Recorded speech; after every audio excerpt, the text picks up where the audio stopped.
Tuan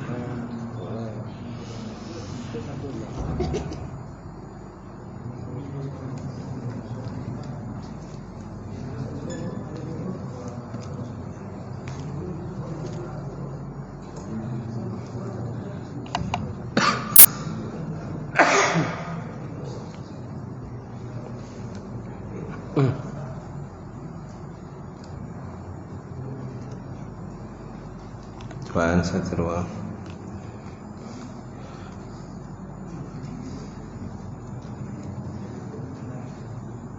Baik, insyaAllah kita mulakan kuliah malam ni dengan kita sama-sama membaca Ummul Quran ila hadratin Nabi Muhammad Mustafa Rasulullah sallallahu alaihi wasallam wa ala al-kiram ashab rizam sya'illahumul Fatihah. A'udzu billahi minasyaitonir rajim.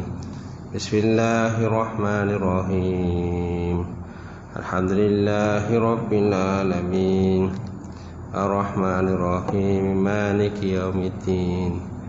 Iyyaka na'budu wa iyyaka nasta'in.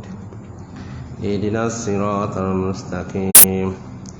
Siratal ladzina an'amta 'alaihim ghairil maghdubi 'alaihim waladdallin. Amin.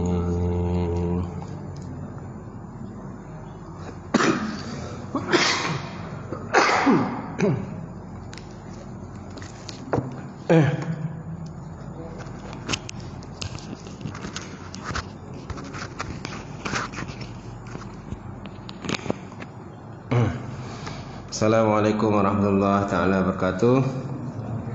Alhamdulillahillazi hadana li hadza wa ma kunna linahtadiya laula an hadanallah. Asyhadu an la ilaha illallah wahdahu la syarikalah wa asyhadu anna Muhammadan abduhu wa rasuluh. Allahumma salli wa sallim ala Sayyidina wa Nabina wa Habibina wa Maulana Muhammad Imamil Muttaqin wa Qaidatul Mujahidin wa ala alihi wa sahbihi wa man da'a bida'watihi wa sanna bisunnatihi ila yaumiddin. Rabbi shrah li sadri wa yassir li amri wahlul 'uqdatam min lisani yafqahu qawli. Subhanaka la ilma lana illa ma 'allamtana innaka antal alimul hakim. Wala hawla wala quwwata illa billahil aliyyil azim. Qala Allah Subhanahu wa ta'ala bil Qur'anil Karim, a'udzu billahi minasyaitonir rajim.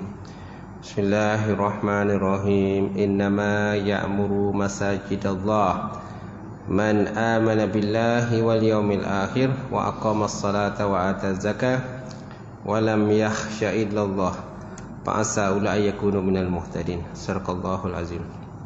Yang bermaksud hanya saja orang-orang yang memakmurkan rumah-rumah Allah Subhanahu wa taala itulah orang-orang beriman dengan Allah dan juga hari akhirat. Dan mereka itu mendirikan sembahyang dan menunaikan zakat dan mereka tidak takut melainkan hanyalah kepada Allah Subhanahu wa taala. Fa asa ulaikunu minal muhtadin. Mudah-mudahan mereka termasuk dalam kumpulan orang yang mendapat hidayah, petunjuk daripada Allah Ta'ala. Qala Nabi sallallahu alaihi wasallam, la yu'minu ahadukum hatta akuna habba ilaihi min walidihi wa waladihi wan nasi ajmain. Yang bermaksud tidak sempurna iman salah seorang kamu sehingga aku lebih dikasihi, melebihi kasihnya pada anaknya, melebihi kasihnya pada ayahnya, dan melebihi kasihnya pada manusia semuanya.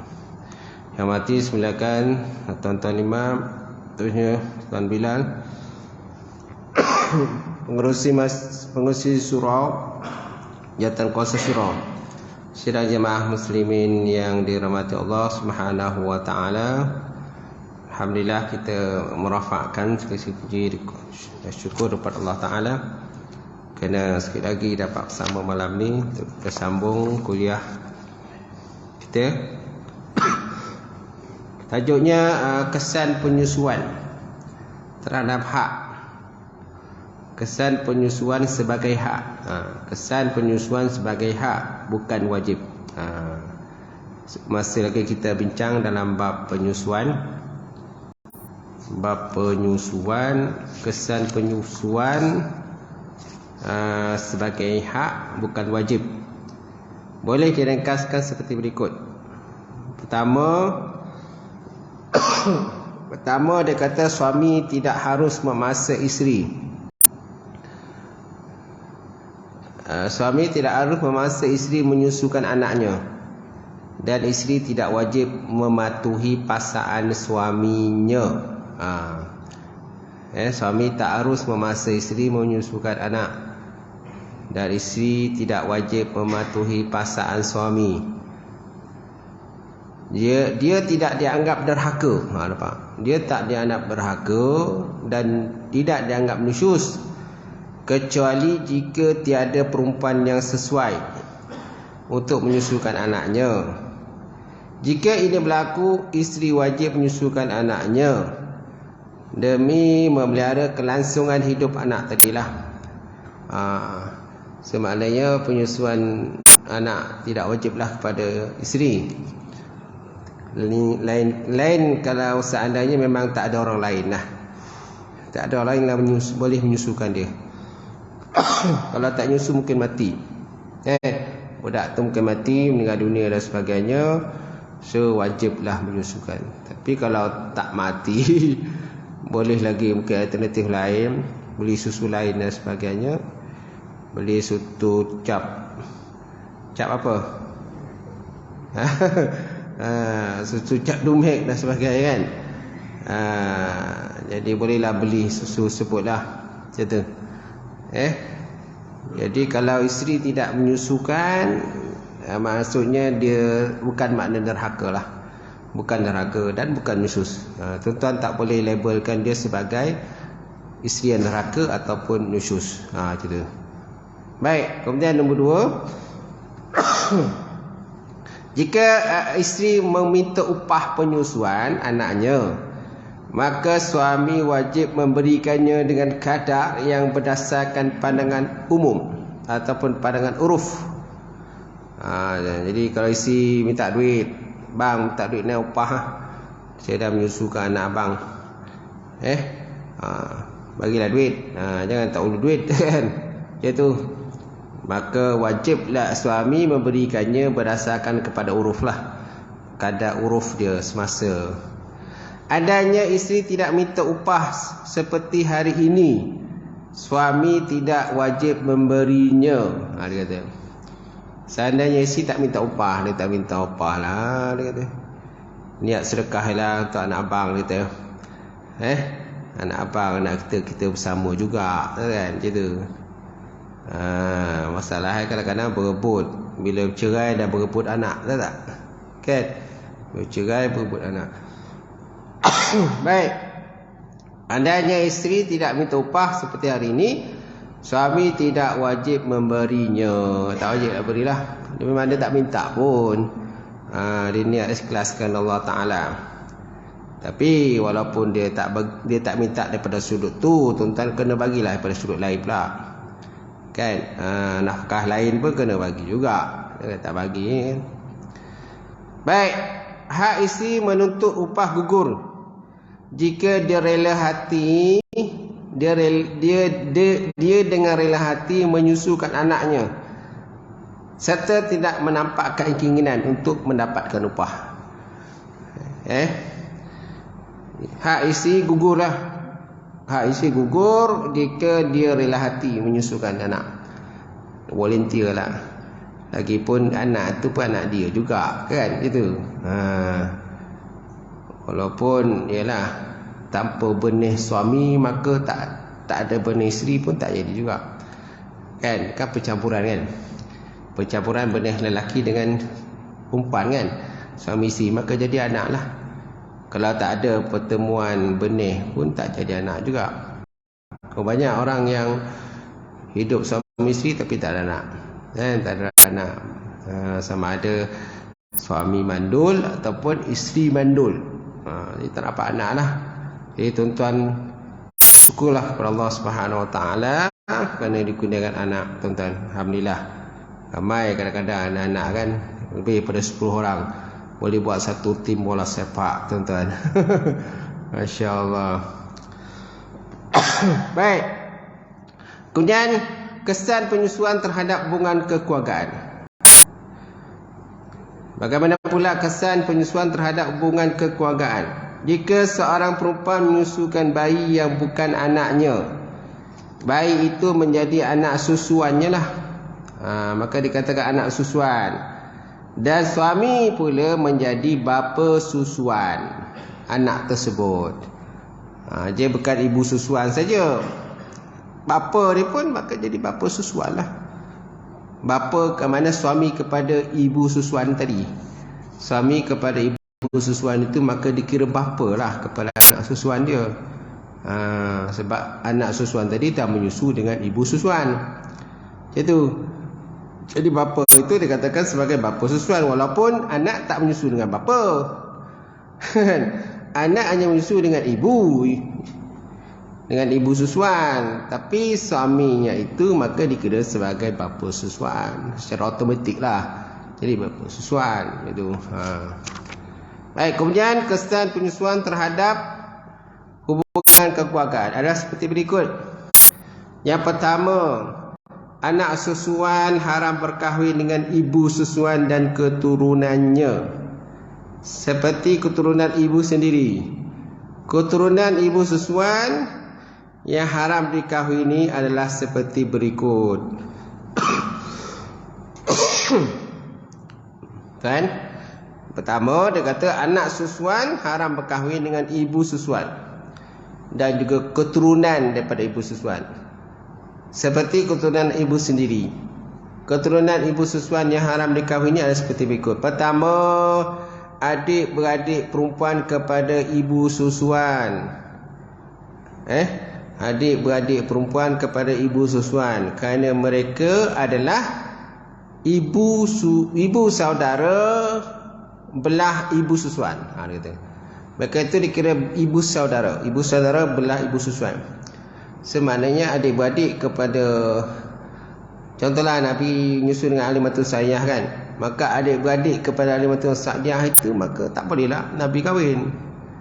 Haramlah Nabi berkahwin dengan adik-beradik kepada Halimatus Sa'diyah. Nabi tak boleh kahwin. Sebab mereka itu dikira ibu saudara belah ibu susuan. Ibu saudara sebelah ibu susuan. Baik, kemudian yang kedua, anak perempuan kepada ibu susuan, kerana mereka adalah adik-beradik susuan. Contohlah Halimatus Sa'diyah, contohnya ada anak perempuan lah. Contoh dia ada anak perempuan, maka Nabi tak boleh berkahwin lah dengan anak perempuan kepada Halimatus Sa'diyah itu. Kan? Kerana apa? Kerana dah masuk dalam adik-beradik susuan. Yang kedua. Yang ketiga, cucu perempuan kepada ibu susuan. Cucu dia, contohnya cucu Halimatus Sa'diyah. Halimatus Sa'diyah ada anak, lepas tu ada cucu pula. Okey, cucu perempuan kepada ibu susuan, kerana mereka ialah anak perempuan kepada adik-beradik susuan. Jadi tak boleh juga kahwin. Kan? Jadi panjanglah cerita tu kan, panjanglah ceritanya. Jadi kita ingat tak boleh kahwin dengan Halimatus Sa'diyah saja. Banyak lagi tak boleh kahwin. Kan? Dia akan mengikut macam tu. Maknanya cucu perempuan kepada ibu susuan. Contohlah Halimatus Sa'diyah tu adalah cucu perempuan, maka dia tak boleh kahwin dengan Rasulullah sallallahu alaihi wasallam. Kerana apa?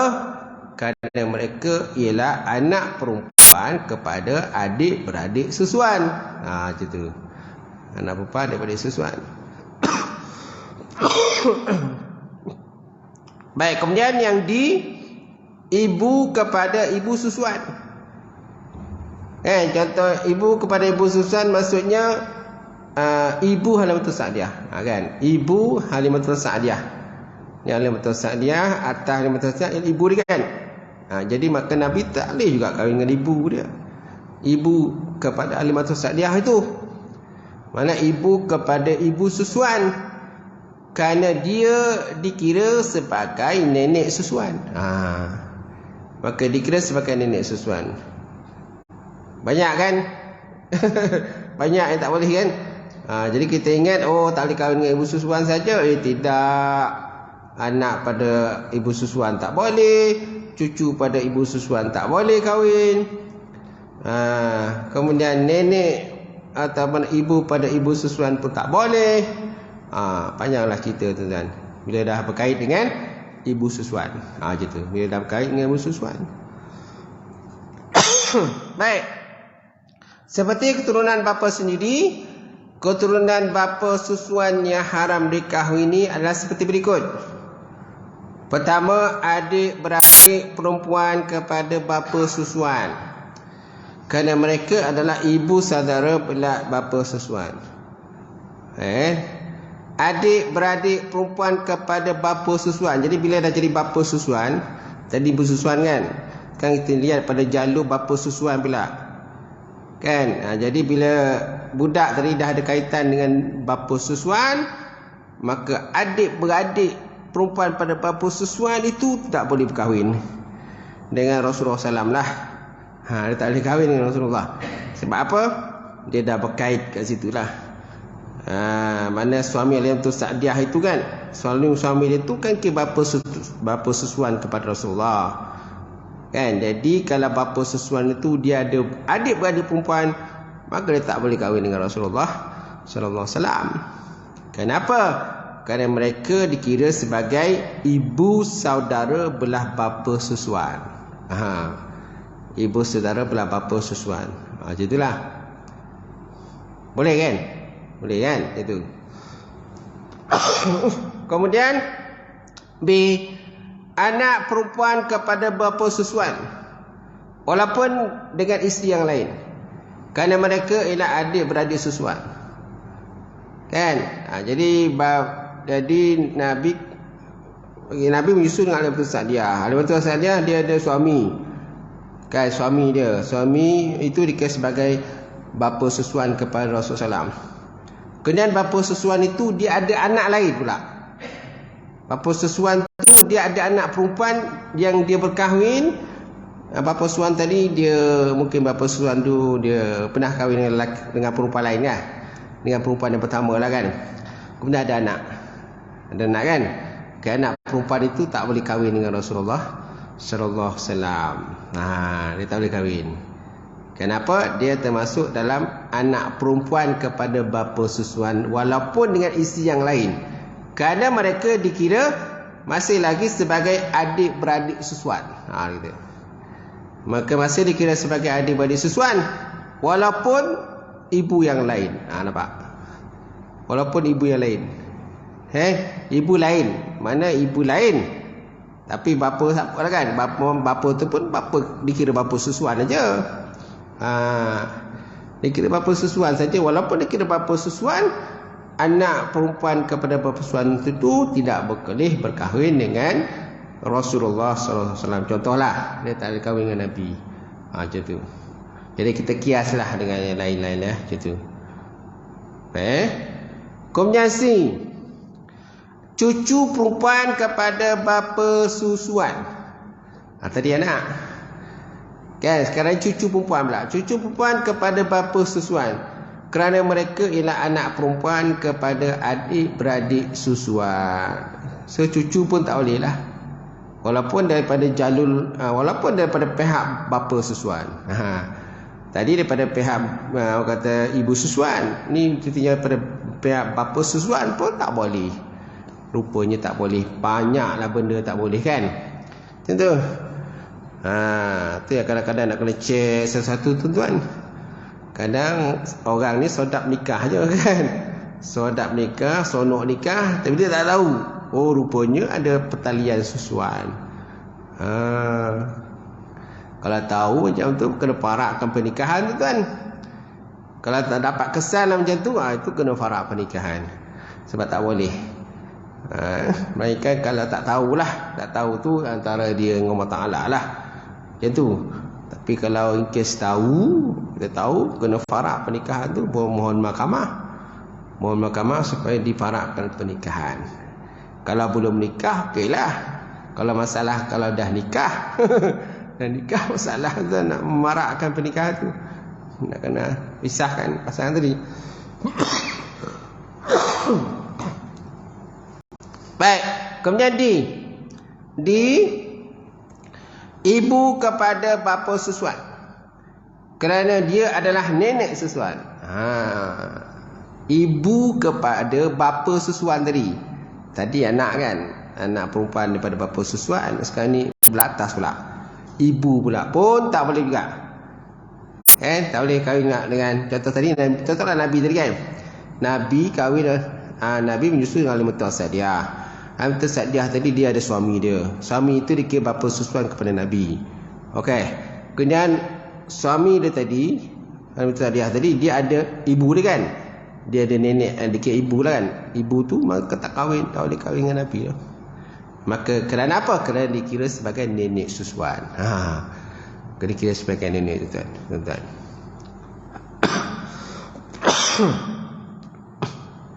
Kemudian 5.2. Tadi 5.1. Okay, sekarang 5.2. Ibu susuan dan keturunannya haram berkahwin dengan anak susuan dan keturunannya.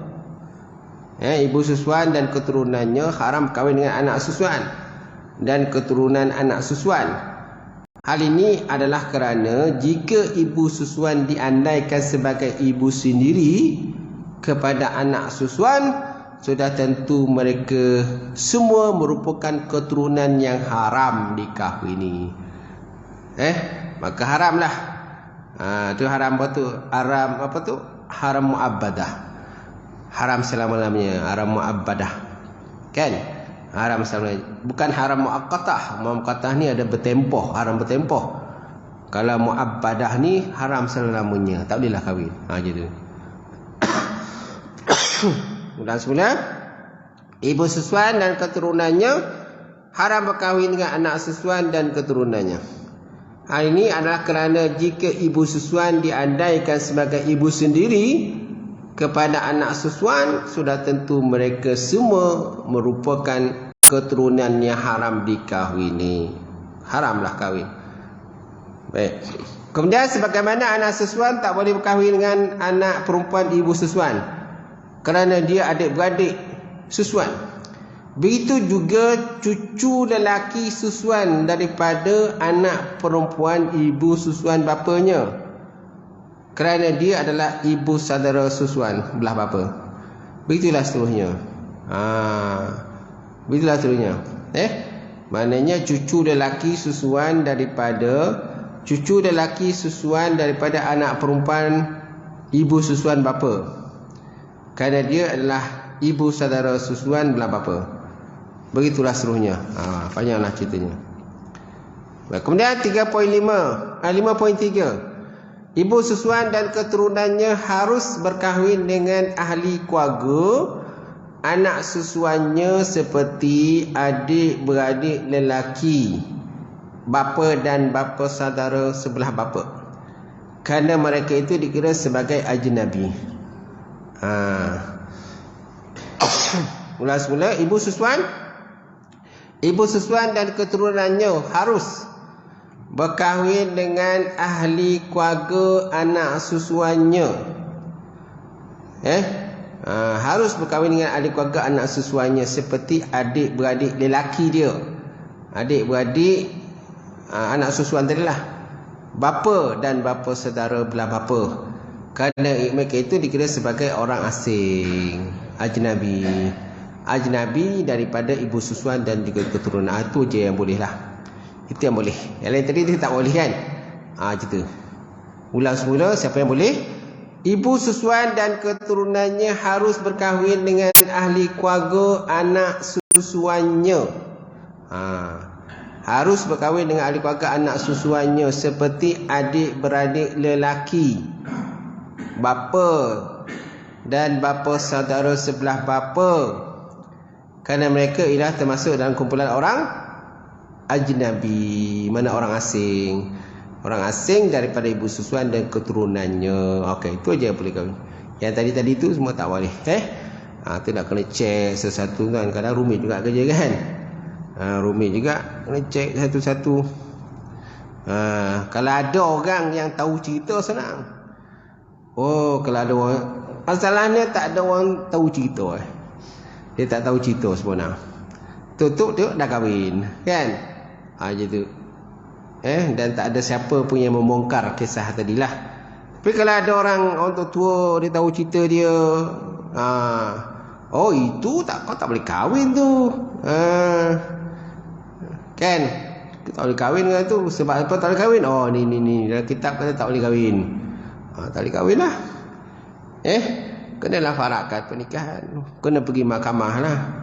Mahkamah biasanya hakim dia minta kronologi. Kan? Boleh tak ustaz bagi kronologi macam mana benda ni boleh tahu dia. Macam mana boleh tahu? Macam mana benda ni boleh berlaku? Okey? Kenalah buat kronologi dia. Hakim pun kadang-kadang dia pun pening, dia pun tak gerti. Dia pun pening. Kadang apalagi kalau masalah baru. Apalagi kalau hakim-hakim yang baru dilantik. Hakim-hakim baru dilantik sebagai hakim mahkamah syariah. Kadang-kadang ada benda yang dia pengalaman dia tak ada. Dia pun kadang minta kita terangkan kat dia lah. Saya pun pernah juga dulu diminta diterangkan apa masalah dia. Kenapa benda tu boleh berlaku? Mana silap dia? Mana silap dia? Kita ceritalah. Kena buatlah kronologi dia macam mana benda ni boleh berlaku, dan kita minta kepada hakim supaya farakkan pernikahan pasangan tadi. Farak, terpaksalah farakkan macam tu. Kalau hakim-hakim yang dah lama berpengalaman, dia tak kisah sangatlah sebab pasal kronologi. Sebab dia tahulah benda-benda tu. Yang baru, yang lantik tu yang susah sikit. Kita nak kena menerangkan pada dia. Macam tu.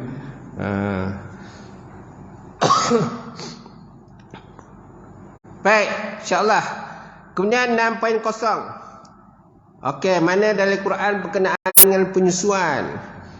Penyusuan menyebabkan anak susuan menjadi mahram berdasarkan kepada firman Allah Subhanahu wa taala dan sunnah Rasulullah sallallahu alaihi wasallam. Allah Taala sebut dalam Quran, wa ummahatukum allati arda'nakum wa ikhwatukum minar rada'ah. Surah An-Nisa ayat 23. Wa ummahatukum allati arda'nakum, dan diharamkan juga kamu mengetahui ini ibu-ibu kamu yang telah menyusukan kamu. Wa akhwatukum minar rada'ah, dan saudara-saudara susuan kamu. Dan saudara-saudara susuan. Inilah dalil menyatakan pengharamanlah. Haram berkahwin dengan ibu susuan, kan? Ataupun anak perempuan kepada ibu susuan, cucu kepada ibu susuan pun tak boleh kahwin. Kan? Bapa susuan pun tak boleh. Kan? Anak kepada anak perempuan bapa susuan pun tak boleh. Panjang cerita dia, kan? Macam tu. Baik, kemudian as-sunnah. An Aisyah radhiyallahu ta'ala anha. Qala Rasulullah sallallahu alaihi wa ala alihi wa sahbihi wa baraka wasallam, inna radha'ah tuharrimu ma yahrumu minal wiladah. Maksudnya Aisyah berkata, Nabi bersabda, penyusuan menyebabkan anak susuan haram dikahwini sebagaimana anak yang dilahirkan. Sebagaimana anak dilahirkan haram dikahwini, ditirak dengan susuan pun haram dikahwini. Hadis daripada Aisyah. Dia daripada Ibn Abbas. An Ibn Abbas radhiyallahu anhuma. Qala Nabi sallallahu alaihi wa ala alihi wasallam fi binti Hamzah radhiyallahu anhu, la tahilu li yahrumu minar radha'ah ma yahrumu minan nasabi wa hiya bintu akhi minar radha'ah. Yang bermaksud daripada Ibn Abbas, katanya Nabi bersabda kepada anak perempuan Hamzah. Apa Nabi kata pada anak perempuan Sayyidina Hamzah? Dia tidak halal bagiku. Apa yang disebabkan keturunan turut diharamkan disebabkan penyusuan. Dia ialah anak perempuan susuanku. Kerana Sayyidina Hamzah ni menyusu. Sayyidina Hamzah menyusu dengan Halimah Sa'diyah juga. Jadi Nabi pun menyusu dengan Halimah Sa'diyah. Kemudian Hamzah pun menyusu dengan Hamzah dia. Okey. Jadi mana Nabi dengan Hamzah tu dikira saudara susuan. Saudara susuan. Jadi anak pada Sayyidina Hamzah itu maka tak bolehlah. Anak bin Hamzah tu dia tak boleh berkahwin dengan Rasulullah sallallahu alaihi wasallam. Kenapa? Kerana dia ialah anak perempuan susuan. Kata Rasulullah sallallahu alaihi wasallam. Baik, kemudian Al-Quran. Ayat Quran tersebut menunjukkan bahawa dengan sebab penyusuan, ibu susuan menjadi ibu kepada anak yang disusukan. Dan anak-anak perempuannya menjadi adik-beradik perempuan anak susuannya.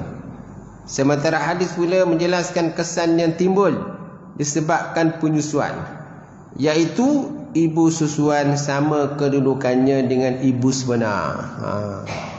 Ibu susuan tu maka dikira sebagai macam ibu sebenar lah. Macam mana dia kena taat dan patuh pada ibu kandung sendiri, so begitu juga dengan ibu susuan juga, dia kena patuh dan taat, kan? Kepada perintah daripada ibu susuannya. Masya Allah, besarlah tuan-tuan peranan ibu susuan ni. Besarlah peranan dia, pangkat dia, kedudukannya kepada anak susuan. Itu sebabnya anak susuan tidak boleh derhaka lah kepada ibu susuan. Kerana apa? Kerana dia ni dikira macam ibu kandung dia sendiri.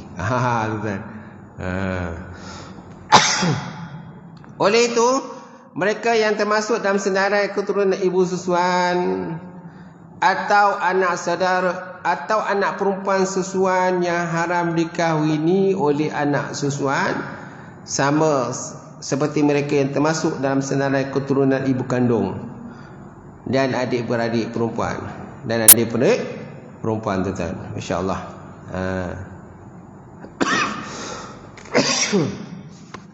Baik, kemudian syarat. Macam mana kita nak sabitkan dia tak anak susuan?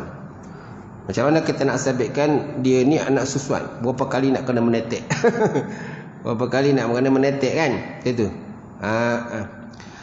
Okey, syarat penyusuan yang menyebabkan anak susuan jadi mahram. Penyusuan menyebabkan anak susuan menjadi ahli keluarga dan mahram yang haram dikahwini apabila memenuhi dua syarat berikut. Dia ada syaratnya, tuan. Pertama, anak yang menyusu itu belum mencapai usia 2 tahun. Anak tersebut belum mencapai usia 2 tahun. So kalau bapa yang menyusu bapa lebih daripada 2 tahun, tuan, maka tak dikira anak susuan. Masalah bapa yang menyusu lebih dengan anak ni. Jadi anak menyusu itu belum mencapai usia 2 tahun. Jika usia dia melebihi 2 tahun, penyusuan itu tidak menjadikannya mahram dan tidak menjadikannya ahli keluarga ibu yang menyusukannya. Nampak? Dia mesti bawah daripada 2 tahun lah, kan? Kan tempoh penyusuan 2 tahun, biasanya 2 tahun. Macam tu. Kalau nak genapkan 2 tahun lebih baiklah. Tak genap 2 tahun pun tak apa, janji dia ada syarat lain pula. Nanti tengok syarat lain. Baik. Hadis berdasarkan firman Allah Subhanahu wa taala, wal walidatu yurdina auladahunna ka haulaini kamilaini liman arada ayyutimma ar-radha'ah. Yang bermaksud ibu-ibu naklah menyusukan anak-anak mereka selama 2 tahun genap, iaitu bagi orang yang ingin ataupun orang yang hendak menyempurnakan penyusuan. Kalau nak sempurnakan penyusuan, maka naklah genap 2 tahun. Macam tu. Dan juga firman Allah Subhanahu wa taala Al-Quran, wa fisaluhu fi amaini. Wa fisaluhu fi amaini, dan tempoh menceraikan susu ialah dalam masa 2 tahun. Berserai susu mana lebih 2 tahun lah. Mana lebih 2 tahun maka dikira sebagai dah boleh dah bercerai susu lah. Kalau tak nak menyusu lagi. Macam tu. Baik, kemudian begitu juga hadis Rasulullah SAW, la radha'a illa ma kana fil haulaini. La radha'a illa ma kana fil haulaini. Penyusuan adalah dalam lingkungan umur 2 tahun. Penyusuan adalah lingkungan umur 2 tahun. Lebih 2 tahun maka tidak termasuk lagi. Dan juga hadis Rasulullah sallallahu alaihi wasallam an Ummi Salamah radhiyallahu ta'ala anha qalat qala Rasulullah sallallahu alaihi wasallam la yuharrimu minar radha'ah illa ma fataqa fi syadyi wa kana qabla fitam wa kana qabla al-fitam fa ta'alif mim wa kana qabla al-fitam. Yang bermaksud daripada Ummu Salamah radhiyallahu ta'ala sabda Rasulullah sallallahu alaihi wasallam, anak susuan tidak menjadi mahram melainkan sebab susu yang masuk ke dalam perutnya semasa menyusu sebelum anak itu bercerai tetek. Anak susuan tidak menjadi mahram melainkan sebab susuan yang masuk dalam perutnya semasa menyusu sebelum anak itu bercerai tetek. Masuk bercerai tetek adalah sebelum anak itu mencapai usianya 2 tahun. Sebelum capai umur 2 tahun lah, sebagaimana firman Allah Ta'ala yang lalu. Dan juga hadis daripada Sayyidatina Aisyah radhiyallahu ta'ala anna Nabi sallallahu alaihi wasallam dakhala 'alaiha wa indaha rajulun wa ka'annahu taghayyara wajhuhu ka'annahu kariha zalika faqalat innahu ahi wa qala unzurna min ikhwanukunna innama rada'ah minal maja'ah innama rada'ah minal maja'ah mim jimalim aim tamarutah minal maja'ah. Yang bermaksud daripada Aisyah radhiyallahu taala, Nabi SAW masuk menemuinya. Yang bermaksud daripada Sayyidatina Aisyah radhiyallahu taala, Nabi SAW masuk menemuinya ketika dia bersama seorang lelaki. Wajah baginda berubah seolah-olah membenci keadaan tadi. Lalu Aisyah berkata, dia adalah saudara susuanku, kata Aisyah. Nabi pun bersabda, pastikan siapa saudara kamu. Penyusuan hanya semasa anak kecil berasa lapar. Penyusuan hanya semasa anak kecil berasa lapar, maka dikira sebagai penyusuan. Kalau kenyang tak kira penyusuan lah. Gitu. Hadis ini menyatakan bahawa anak susuan ini haram menjadi mahram apabila penyusuan dilakukan pada masa kanak-kanak itu berasa lapar kerana tidak menyusu, dan berasa kenyang apabila dah menyusu. Hal ini tidak berlaku melainkan semasa kanak-kanak itu masih kecil. Dia mestilah menyusu tu semasa dia lapar. Kan? Kalau dia dah kenyang, tu tak dikira lah. Tak kira. Dia mesti lapar dulu. Lapar dulu barunya menyusu, lepas tu baru kenyang. Baru dikira sebagai satu susuan. Kan? Baru dikira satu susuan. Baik. Kemudian 7.2. Kanak-kanak itu disusu kenyang sebanyak 5 kali yang berasingan. Kanak-kanak itu disusu kenyang sebanyak 5 kali berasingan. Sesuatu penyusuan itu dianggap berasingan atau tidak berdasarkan kepada uruf. Dia tu. Macam mana kita nak tengok itu berasingan ke tak berasingan? Dia tengok pada uruf lah. Sesuatu penyusuan itu dianggap berasingan atau tidak, dia berdasarkan pandangan umum ataupun pandangan uruf. Jika anak tersebut berhenti menyusu kerana kenyang, ia dianggap sekali susu. Dia dianggap sekali lah. Okay? Tetapi jika anak itu berhenti menyusu kerana bermain-main dan kemudian menyusu semula atau bertukar tetek atau tukar tetek daripada kiri ke kanan pula kan, ia dianggap sekali susu sahaja. Sekali susu lah. Lihat semula. Tengok balik. Okay. Jika anak tersebut berhenti menyusu kerana kenyang, ia dianggap sekali susu. Tetapi jika anak itu berhenti menyusu kerana bermain-main, dan kemudian menyusu semula atau bertukar tetek ia dianggap bau sekali susuan. Bau dianggap bau sekali. Kan? Mana dia menetek belah kiri, lepas tu duduk main-main, dah berhentilah menetek. Lepas tu pergi menetek belah kanan pula, kan? Okey. Maka itu baru dikira sekali. Baru bukan 2 kali. Baru dikira sekali lah. Dengan syarat dia kenyang lah. Tetek yang kedua tu. Macam tu. Boleh? Faham kan? Hal ini berdasarkan hadis an Aisyah radhiyallahu ta'ala kana fima nazala min al-Quran 10 rada'atin ma'lumatin yahrumna summa nusihat bi 5 ma'lumatin fatufiya Rasulullah sallallahu alaihi wasallam wa hunna fima yaqra'u min al-Quran. Yang maksud daripada Sayyidatina Aisyah radhiyallahu ta'ala, ayat Quran yang turun adalah 10 kali susuan, yang tertentu menyebabkan anak susuan menjadi mahram. Kemudian dimansuhkan menjadi 5 kali susuan. Pada asalnya 10 susuan. Pada asalnya 10. Okey. Ayat Quran yang pertama diturunkan menyatakan 10 kali susuan. Kalau nak sabitkan anak susuan lah. Kemudian dimasukkan menjadi 5. Kemudian menjadi 5 susuan. Ketika Rasulullah SAW wafat, ayat yang dimasukkan ini ketika Rasulullah wafat, ayat yang dimasukkan ini masih dibaca. Masih dibaca sebagai Al-Quran. Masih dibacalah. Walaupun dah dimasukkan tapi masih dibaca. Hanya menyatakan bahawa pemansuhan itu berlaku kemudian. Sehingga ketika baginda Rasulullah SAW wafat, sebagian orang ramai masih membacanya sebagai ayat Quran. Kerana berita pemansuhan itu belum sampailah kepada mereka. Kerana belum sampai pada mereka, jadi ada yang anggap 10 kali susuan. Tapi sebenarnya dah dimasukkan hanya 5 kali susuan lah.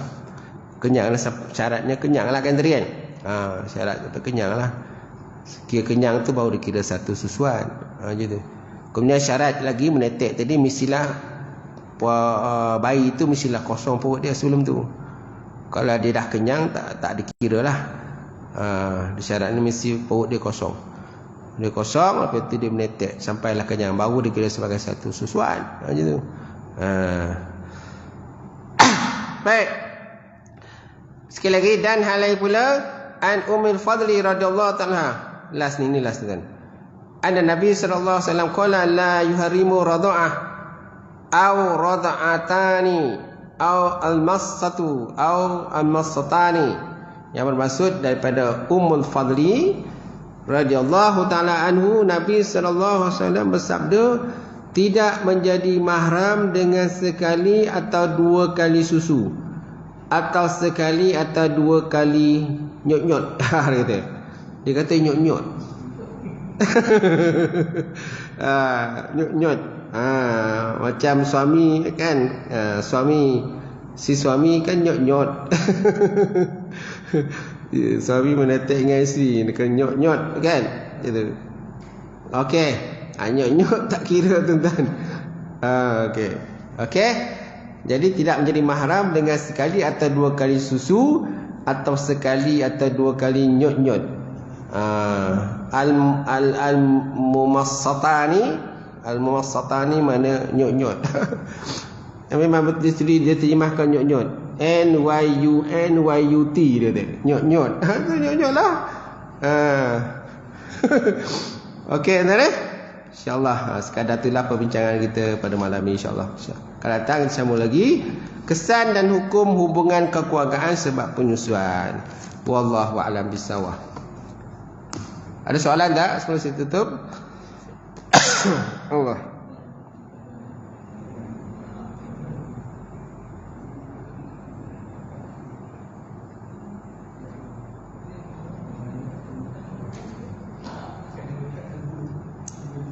Habis A'udzubillahi minasyaitonir rajim. Bismillahirrahmanirrahim.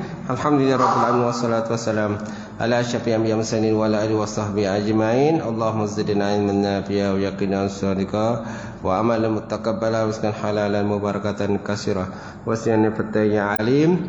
نور لنا قلوبنا بنور معرفتك وافتح لنا فتوح العارفين اللهم بارك لنا في رجب وشعبان وبلغنا رمضان يا أرحم الراحمين ربنا آتنا في الدنيا حسنة وفي الآخرة حسنة وقنا عذاب النار سبحان ربك رب العزة عما يصفون والسلام على المرسلين الحمد لله رب العالمين قبل الله منكم